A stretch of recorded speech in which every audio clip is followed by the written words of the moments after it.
बंदर और उसका बच्चा ट्री हाउस में बैठकर मजे से जूस पिया करते थे, लेकिन कुछ समय बाद सूखा पड़ जाती है तो बंदर पानी की तलाश में एक गड्ढे को खोदते हैं। तभी गड्ढे से हजारों साल पुराना पानी का नल निकल आता है। बंदर और उसका बच्चा खुशी के मारे पागल हो जाते हैं और मजे से खूब सारा पानी पीते हैं और अमरूद की खेती करते हैं। अब कुछ समय बाद अमरूद की खेती बड़ी हो जाती है, लेकिन एक दिन उसी नल के पास एक भालू आता है और नल को उखाड़ देता है। अब बंदर ये सब देखकर बहुत रोने लगता है, क्योंकि खेत में तरबूज बोए लेकिन बारिश नहीं हुई। किसान ने आसमान की ओर देखा और रोने लगा। तभी एक सफेद कबूतर उड़ता हुआ आया। वह किसान के पास गया और बोला, मैं बादल बुला सकता हूँ, लेकिन मुझे बदले में कुछ चाहिए। किसान बोला, जो चाहे ले जा।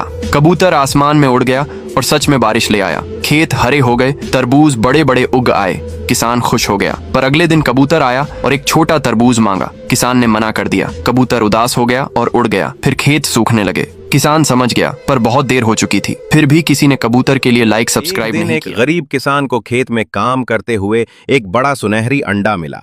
किसान हैरान रह गया। वो अंडा उठाकर अपने घर ले आया। कुछ देर बाद उस अंडे से रोशनी निकली और उसमें से एक खूबसूरत सुनहरी कबूतर निकला। ये आम कबूतर नहीं था, बल्कि ऐसा कबूतर था जो हर रोज एक नया सुनहरी अंडा देता था। किसान ने इन अंडों को बेचना शुरू किया और दिनों में अमीर हो गया। उसके पास बड़ा घर, खूबसूरत गाड़ी और हर आसाइश आ गई। एक दिन सुबह किसान नींद से जागा तो उसकी नजर खिड़की से बाहर पड़ी। वो चूक गया क्योंकि उसने देखा कि एक बड़ा सफेद सांप उसके सुनहरी अंडों पर बैठा हुआ है। किसान ने फौरन बंदूक उठाई और सांप को गोली मार दी। सांप मर गया और फिर अचानक कबूतर आहिस्ता आहिस्ता चलता हुआ आया। उसकी आंखों में आंसू थे। क्यों? क्योंकि आप लोगों ने वीडियो को लाइक और चैनल को सब्सक्राइब नहीं किया। किसान अपनी बैलगाड़ी से घर आ रहा होता है।